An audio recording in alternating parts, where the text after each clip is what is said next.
உங்கள் இருதயம் கலங்காதிருப்பதாக.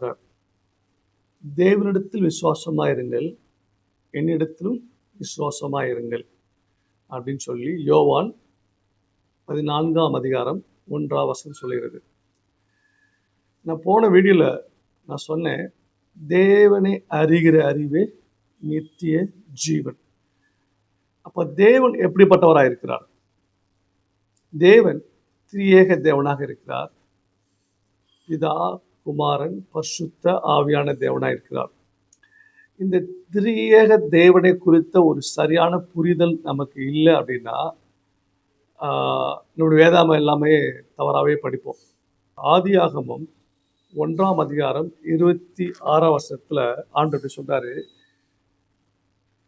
பின்பு தேவன் நமது சாயலாகவும் நமது ரூபத்தின்படியும் மனுஷனை உண்டாக்குவோமாக. அப்ப தேவன்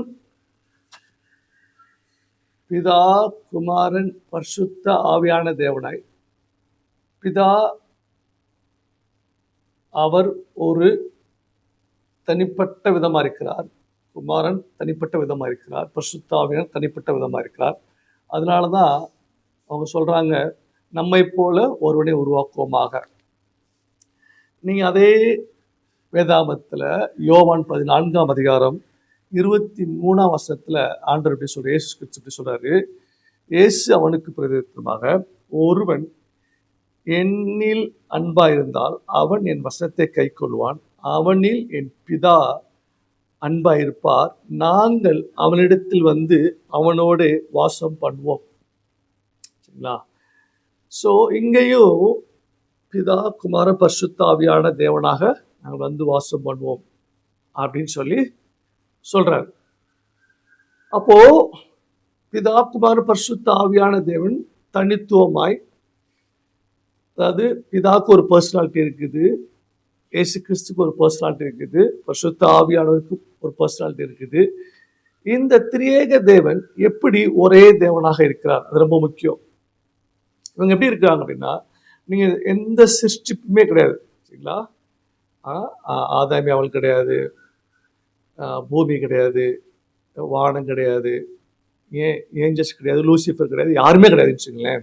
ஏன்னா எல்லாருமே சிருஷ்டிக்கப்பட்டவர்கள் தேவனால். சரிங்களா? அப்படி எந்த சிருஷ்டிப்புமே இல்லாத பொழுது தேவன் எப்படிப்பட்டவராக இருந்தார், அது ரொம்ப முக்கியம். தேவன் பிதா, குமாரன், பரிசுத்த ஆவியான திரியேக தேவனாக மூவரும் ஒன்றா இருக்கிறார்கள். இவர்கள் எப்படி ஒன்றா இருக்கிறார் அப்படின்னா, அன்பில், சந்தோஷத்துல, ஐக்கியத்துல, உறவுல, சமாதானத்துல, இவங்களுக்குள்ள எந்த ஒரு ஏற்றத்தாழ்வு கிடையாது, எந்த ஒரு ஹைராக்கி கிடையாது.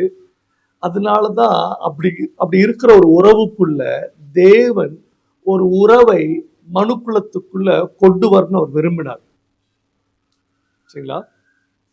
தேவன் ஆதாம் ஏவாளை உருவாக்கிற நோக்கமே அவர்கள் நம்மோடு உறவாடணும். நம்மை போல நம்ம எப்படி மூவரும் ஒன்றா இருக்கிறோம், அதை போல இந்த ஆதாமும் ஏவாளும் இல்லை மனுக்குலம் நம்மிடத்தில் ஒன்றா இருக்கணும் அப்படின்னு சொல்லி ஆண்டவர் என்ன பண்ணாரு, விரும்பினார். இதற்கு ஆதாரமா ஒரு வசனத்தை நான் வாசிக்கிறேன். யோவான் 17:11 வசனம் எப்படி சொல்லுது, நான் இனி உலகத்தில் இருக்கிறேன், இவர்கள் உலகத்தில் இருக்கிறார்கள், நான் உம்மிடத்திற்கு வருகிறேன், பரிசுத்த பிதாவே, நீர் எனக்கு தந்தவர்கள் நம்மை போல ஒன்றாய் இருக்கும்படிக்கு நீர் அவர்களை உம்முடைய நாமத்தினாலே காத்துக்கொள்ளும். அதாவது இயேசு கிறிஸ்து என்ன ஒரு பிரேயர் பண்றாருன்னா, நாம ஒன்றா இருக்கிறது போல இவர்களும் நம்மில் ஒன்றா இருக்கணும் அப்படின்னு ஆண்டவர் சொல்றாரு. சரிங்களா? நீங்க இந்த வெளிச்சத்துல நீங்க முழு வேதாந்தத்தை படிச்சீங்கன்னா நிறைய சக்திகள் புரியும். அதாவது தேவன் சொல்றாரு, இயேசு கிறிஸ்து சொல்றாரு, நானும் பிதாவும் ஒன்றா இருக்கிறோம், ஆவியானவர் ஒன்றா இருக்கிறோம். இயேசு கிறிஸ்து பாருங்களேன், ஞானஸ்தானம் எடுத்து அவர் தண்ணியை விட்டு வெளியே வரும் பொழுது வானம் திறக்கிறது. பிதா வானத்திலிருந்து சொல்றாரு, இவர் என்னுடைய நேச குமாரன் அப்படி சொல்றாரு. அடுத்த நிமிஷமே பரிசுத்த ஆவியானவர் புறாவை போல இயேசு கிறிஸ்து மேல தங்குகிறார். ஸோ இவர்கள் மூவரும் ஒன்றா இருக்கிறார்கள். ஆதிலிருந்து கடைசி வரைக்கும் இவர்கள் நீங்க எங்கேயுமே பிரித்து பார்க்கவே முடியாது. எங்கேயுமே உங்களை தனித்தனியா நீங்க பார்க்கவே முடியாது. சரிங்களா? இயேசு கிறிஸ்து சொல்றாரு, பிதா எனக்கு என்ன காண்பித்தாரோ, எனக்கு என்ன சொன்னாரோ நான் அப்படியே செய்றேன் அப்படின்றார். ஏன் அப்படி சொன்னார் அப்படின்னா, நம்மளும் அந்த இயேசு கிறிஸ்துவை போல தேவனை சார்ந்து வாழணும் அப்படின்றதான் அவருடைய நோக்கம். நான் பல நேரங்களில் என்ன யோசிக்கிறோம் அப்படின்னா, இயேசு கிறிஸ்து பூமிக்கு வந்தார், பாவங்களுக்காக மன்னித்தார், சிலுவை சுமந்தார், அடிபட்டார், மரித்தார், உயிர்த்தெழுந்தார், நம்ம எப்படியாவது பரலோகம் போயிடணும் அப்படி நம்ம யோசிக்கிறோம். சரிங்களா? ஆனா அதுக்கு மாத்திரம் அன்றைய இயேசு கிறிஸ்து வரல. அதுக்கு மேல ஒரு மேன்மையானது என்ன அப்படின்னா, நாம இந்த பூமியிலே அவரோடு கூட எந்த அளவுக்கு ஒரு உறவுல இருக்கிறோம், எந்த அளவுக்கு ஒரு ஐக்கியத்துக்குள்ள வர விரும்புகிறோம். எனக்கும் தேவனுக்கும் உள்ள உறவு எப்படிப்பட்டதா இருக்குது, நான் எந்த அளவுக்கு தேவனுடைய சத்தத்தை கேட்கிறேன், இது ரொம்ப முக்கியம். இன்னைக்கு கிறிஸ்தவர்களே அநேக நேரங்கள்ல தேவன் ஏதோ சித்தம் வச்சிருக்கிறாரு, என்ன சித்தம் வச்சிருக்காருன்னு தெரியலங்க, தேவன் என்ன விரும்புறனே தெரியலங்க அப்படின்ற குழப்பத்துல ஏன் இருக்கிறாங்க அப்படின்னா, இன்னும் தேவனை குறித்த சரியான ஒரு புரிதல், ஒரு அறிவு இல்லாதா. வேதம் சொல்லுது, தேவனை அறிகிற அறிவே நித்திய ஜீவன். சோ நான் பிதாவாகிய தேவன் எப்படி அறிந்திருக்கிறேன், குமாரனாக இயேசு கிறிஸ்து எப்படி அறிந்திருக்கிறேன், பரிசுத்த ஆவியானவர் எப்படி அறிந்திருக்கிறேன். ஏன்னா இவங்க மூவரும் ஒன்றாய் ஒரே உறவுக்குள்ள, ஒரு ஐக்கியத்துக்குள்ள, ஒரே ஒரு ஃபேமிலியாய். சரிங்களா? பிதா என்ன யோசிக்கிறாரோ அதே தான் இயேசு கிறிஸ்து யோசிக்கிறார், அதே தான் பரிசுத்த ஆவியானவர் எக்ஸிக்யூட் பண்றார். நீங்க ஆதியில பாத்தீங்கன்னா 1ஆம் அதிகாரத்துல பிதாவாகிய தேவன் சித்தம் கொள்ளுவார், இப்படிலாம் சிருஷ்டிக்கலாம் அப்படின்னு சொல்லி வார்த்தையான தேவன் வெளிப்படுவார், சூரியன் உண்டாவதாக, மிருகங்கள் உண்டாவதாக, அப்படி வார்த்தையான தேவன் வெளிப்படுறார். ஏன்னா எல்லாவற்றையும் தேவன் வார்த்தையினாலே உருவாக்கினார், சர்வத்தையும் தன்னுடைய வார்த்தையினாலே தாங்குகிறார், வார்த்தையினாலே உண்டாக்கினார் அப்படி வேதம் சொல்கிறது. அப்போ வார்த்தை வெளிப்படுகிறது, பரிசுத்தாவி என்ன பண்றாரு, எக்ஸிக்யூட் பண்றாரு. இது நீங்க ஆதியாகமம் 1ஆம் அதிகாரத்துல நீங்க பார்க்கலாம். சோ இவர்களை நீங்க எங்குமே பிரிக்க முடியாது. அதனாலதான் இவர்கள் ஒரே தேவனாக இருக்கிறார்கள். நமக்கு இந்த புரிதல் இல்லை அப்படின்னா, அதனாலதான் நீங்க அநேக காரியங்கள்ல ஒரே பிதா மட்டும் கும்புற ஒரு குரூப் இருக்காங்க, ஒன்லி ஜீசஸ் அப்படின்னு ஒரு குரூப் இருக்காங்க, ஒன்லி ஹோலி ஸ்பிரிட், ஆவியாளர்னே அந்நிய பாஷை பேசிட்டு அப்படியே போயிடலாம் அப்படின்ற ஒரு குரூப் இருக்கிறாங்க. சரிங்களா? அப்படிலாம் இல்லாம இவர்களை நீங்க எங்கேயுமே பிரிக்க முடியாது. அப்படிப்பட்ட ஒரு உறவுக்குள்ளதான் உங்களையும் என்னையும் அவர்களோடு இணைந்து ஒன்றா இருக்கும்படி தேவன் விரும்புகிறார். சரிங்களா? பல நேரங்கள பரலோகத்தின் சித்தம் பூமியிலே நடக்கணும்னு சொல்லி ஆண்டவராக இயேசு கிறிஸ்து சொன்னதை பல நேரம் தப்பாவே புரிஞ்சுக்கிறோம். ஏன்னா அதனாலதான் நம்ம என்ன பண்றோம்னா, என்ன சித்தம் வச்சிருக்கே தெரியல பிரதர், என்ன தேவ சித்தனே தெரியல பிரதர். ஏன் இந்த குழப்பத்துல இருக்குன்னா, பரலோகத்தையும் பூமியையும் ஒன்றாக இணைத்தார் சிலுவையிலே இயேசு கிறிஸ்து. சரிங்களா? நீங்க இதை பிலிப்பியர்ல, கொலோசியர்ல இந்த வசனத்தை நீங்க படிக்கலாம். அப்ப அவர் இணைத்த நோக்கம் என்ன? இப்போ நம்ம பரலோகத்தை வேற எங்கேயே தேடிட்டு இருக்கோம், ஒரு நாள் பரலோகம் போவோம் சொல்லி. சரிங்களா? வேதம் சொல்லுகிறது, இயேசு கிறிஸ்து பூமியில இருக்கும் பொழுது ஆண்டவர் சொன்னாரு, பரலோக ராஜ்யம் உங்களுக்கு அருகில் இருக்குது அப்படி சொன்னார். சரிங்களா? ஏன் இயேசு கிறிஸ்து பரலோக ராஜ்யம் உங்களுக்கு சமீபமா இருக்குது, அருகில் இருக்குது ஏன் சொன்னார் அப்படின்னா, இயேசு கிறிஸ்து பூமிக்கு வருவதற்கு முன்பாக இஸ்ரவேல் ஜனங்கள் மேசியா வருவார், தேவன் வருவார், அவரே ராஜாவாக வருவார், அவரே ராஜாவாக சிங்காசனத்தில் அமர்ந்து ஆளுகை செய்வார் அப்படின்ற ஒரு ஏக்கம் ஆதியிலிருந்தே, அதாவது இஸ்ரவேல் ஜனங்களுக்கு முன்பாக இருந்தே அப்படி இருந்தது. இது எப்படி வந்தது அப்படின்னு கேக்குறீங்களா? இஸ்ரவேல் ஜனங்களை எகிப்துல இருந்து அவர்களை கொண்டு வரும் பொழுது தேவன் தான் அவர்களுக்கு ராஜாவாக இருக்க விரும்பினார். ஆனா அவர்கள் தான் தேவன் என்ன பண்ணுவாங்க, நிராகரிப்பார்கள். சாமுவேல் தீர்க்கதரிசிட்ட போயிட்டு இஸ்ரவேல் ஜனங்க எங்களுக்கு ஒரு ராஜா வேணும் அப்படின்னு சொல்லி என்ன பண்ணாங்க, கேட்டாங்க. அப்போ சாமுவேல் தீர்க்கதரிசி ஒரே அழுவார், அழுது புலம்புவார். போயிட்டு ஆண்டவர்கிட்ட போய் சொல்லுவாங்க, ஆண்டவரே இஸ்ரவேல் ஜனங்க என்னை என்ன பண்ணிட்டாங்க, புறக்கணிச்சிட்டாங்க, அவங்களுக்கு இப்போ ராஜா வேணும், நான் வேணாம் அப்படின்றாங்க அப்படின்னு போய் புலம்புவாரு.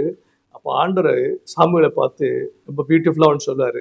சாமுவேலே, உன்னையே அவங்க ரிஜெக்ட் பண்ணல, என்னைய ராஜாவாக இருக்க வேணாம்னு சொல்லி என்னைய தான் ரிஜெக்ட் பண்ணாங்க, அவங்க விருப்பத்தின்படியே ராஜா கொடுத்துரு அப்படின்னு சொல்லி சாமுவேல் தீர்க்கதரிசி ஆண்டவர் சொல்லுவார்.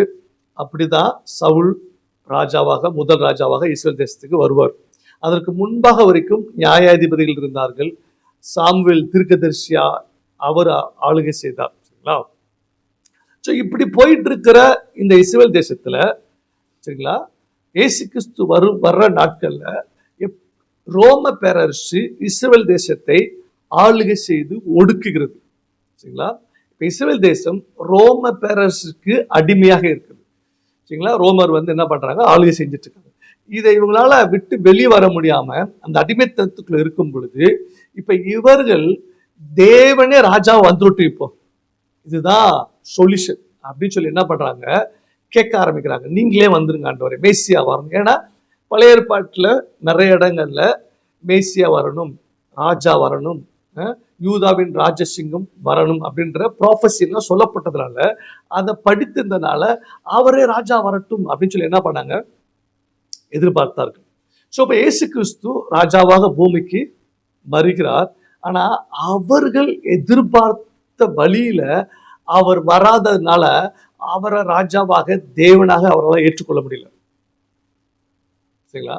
ஏன்னா இஸ்ரேல் ஜனங்களுடைய ஒரு கோட்பாடு இல்லாட்டி அவருடைய புரிதல் என்ன அப்படின்னா, அன்னைக்கு இருந்த காலகட்டத்தில் மற்ற தேசங்கள்ல மற்ற ஜனங்கள் என்ன புரிதல் இருந்தாங்க அப்படின்னா, எல்லாமே கடவுள். சரிங்களா? சூரியனை கடவுளாக வணங்கினாங்க, நதியை கடவுளாக வணங்கினாங்க, எதெல்லாம் மனுஷனுக்கு மேல வல்லமையில் இருந்ததோ அதை எல்லாத்தையுமே கடவுளாக வணங்கினார்கள் அந்நாட்களிலே. சரிங்களா? அப்படி இருக்கும் பொழுது இஸ்ரேல் ஜனங்கள் மாத்திரம்தான் இல்லை இல்லை, ஒரே ஒரு தேவன் இருக்கிறார், அவர் பிதாவாகிய தேவன், ஒரே தேவன், ஒரே தேவன் அப்படின்னு சொல்லிட்டு அவங்களுடைய ஒரு ஒரு பெரிய ஒரு அவங்களுக்குள்ள இருந்த ஒரு பெருமை என்னன்னா, ஆபிரகாமின் தேவன், ஈசாக்கின் தேவன், யாக்கோபின் தேவன், ஒரே தேவன், அவர் தான் எங்களுடைய தேவன், நிறைய தேவன்லாம் கிடையாது, எல்லாமே கடவுள் கிடையாது அப்படின்றதுல ரொம்ப ஒரு பெருமையா இருந்தாங்க. இப்போ இயேசு கிறிஸ்து அந்த தேவனாக பூமிக்கு வருகிறார். ஆனா அவர் வந்தோன்னு என்ன சொல்றாரு, பிதா ஒருத்தர் மேல இருக்கிறாரு, அப்பா அவர் தான் பிதா அப்படின்றாரு. இதை சொன்ன உடனே யூதர்களுக்கு புரியவே இல்லை. சரிங்களா? அவர் அற்புதம் செய்த வரைக்கும் ஒன்றும் பிரச்சனை இல்லை. அதனாலதான் யோவான் ஸ்நானகன் சீசரில் அனுப்பிச்சு ஏசிட்ட கேட்பாரு, நீர்தான் மேசியாவா இல்லை வேற ஒருவருக்கு காத்திருக்க வேண்டுமா அப்படின்னு கேட்பாரு. ஏன் யோவான் ஸ்நானகனுக்கு ஏசு கிறிஸ்து மேல ஒரு டவுட் வந்துச்சு அப்படின்னா, ஏசு கிறிஸ்து இப்ப என்ன சொல்ல ஆரம்பிச்சிட்டாருன்னா, எனக்கு ஒரு பிதா இருக்கிறாரு, எனக்கு ஒரு தகப்பன் இருக்கிறாரு அப்படின்ட்டாரு. இது இவங்களுக்கு எல்லாருக்கும், யூதர்களுக்கு எல்லாத்துக்கும் ஒரு குழப்படி ஆயிடுச்சு. வேத பாரர்கள் பரிசுக்கு எல்லாருக்கும் ஒரு குழப்படி ஆயிடுச்சு. என்னடா ஒரே தேவன் தானே, இப்ப அந்த தேவன் தானே இப்ப பூமியில மேசியா வந்திருக்கணும், ஆனா இப்ப இவர் என்ன பண்றாரு, பிதா மேல இருக்கிறாரு, தேவன் மேல இருக்கிறாரு அப்படின்றாரு. அப்ப யாரு, அப்ப இவர் கடவுள் இல்லை அப்படின்னு என்ன பண்ணிட்டாங்க, அவரை நிராகரித்தார்கள். ஆனா அவருடைய செயல்கள் எல்லாமே ஒருத்தர் பரலோகத்திலிருந்து வரவில்லாவிட்டால் இப்படிப்பட்ட செய்திகளை செய்ய முடியாதே அப்படின்றது தெரியுது. ஆனா அவர்களால் என்ன பண்ண முடியல, இதை புரிந்து கொள்ள முடியவில்லை. சரிங்களா? இன்றைக்கு நமக்கு வேதாகமும் தெளிவாய் தெளிவாய் வசனங்கள் மூலியமாய் அதை வெளிப்படுத்துறாரு. ஆனா இன்றைக்கும் நம்மளால அது புரிதல் இல்லாமல் இருக்கிறோமா? நம்முடைய பார்வை எப்படிப்பட்ட பார்வையா இருக்குது, தேவனை குறித்த பார்வை எப்படி இருக்குது? ஏன்னா அது இல்லை அப்படின்னா தேவனை குறித்த அறிவு நமக்கு வரவே வராது. நம்ம எப்படி தேவனை பார்க்கிறோமோ அந்த அறிவுல நம்ம ஒரு தேவனை உருவாக்கிட்டே இருப்போம். நான் ஏற்கனவே சொன்னேன் போன வீடியோல, நான் எப்படி தேவனை பார்க்கிறேன், என்னுடைய தேவன் மத்தியில பார்க்கறேன்னா, என்னுடைய விருப்பத்தின் மத்தியில அவர் எனக்கு என்னவா இருக்கணும். நான் எப்பவுமே இப்படி யோசிப்பேன். அநேக நேரங்களில் நம்ம தேவனை எப்படி பார்க்கறோம்னா, ஒரு ஏடிஎம் மிஷினாக பார்க்கிறோம். நமக்கு எப்பப்பெல்லாம் என்னென்ன தேவையெல்லாம் வேணுமோ அப்பெல்லாம் போய் ஸ்வைப் பண்ண அவர் கொடுத்துடணும், அவ்வளவுதான். அதுக்கப்புறம் அவருக்கு நமக்கு சம்பந்தமே இல்லை. அவர் கொடுத்ததை வாங்கிட்டு நம்முடைய வாழ்க்கையின்படி நம்ம சந்தோஷமா வாழணும், நம்முடைய விருப்பத்தின்படி, நம்முடைய இச்சைகளின்படி. அது தேவன் அல்ல. நல்லா புரிஞ்சுக்க, நீங்க தேவனை அறியணும்னா முதலாவது நீங்கள் இயேசு கிறிஸ்து யார் என்று அறியணும். ஏன்னா இயேசுக்கு சொன்னாரு, பிதாவை முழுமையா அறிந்திருக்கிறேன், என்னை அல்லாமல் ஒருவனும் பிதாவை அறிய முடியாது அப்படின்னாரு. சொல்றது புரியுதுங்களா? இயேசுக்கு சொன்னாரு, என்னை அல்லாமல் ஒருவனும் பிதாவின் இடத்தில் வர முடியாது. அப்படின்னா என்ன அர்த்தம் அப்படின்னா, நான் வாசலை திறந்தாதான் நான் பிதாவினை பார்க்க முடியும் அப்படின்னு அந்த அர்த்தத்துல அவர் இயேசுக்கு சொல்லல. என்னையே நீ அறியல அப்படின்னா நீ பிதாவே அறிய முடியாது.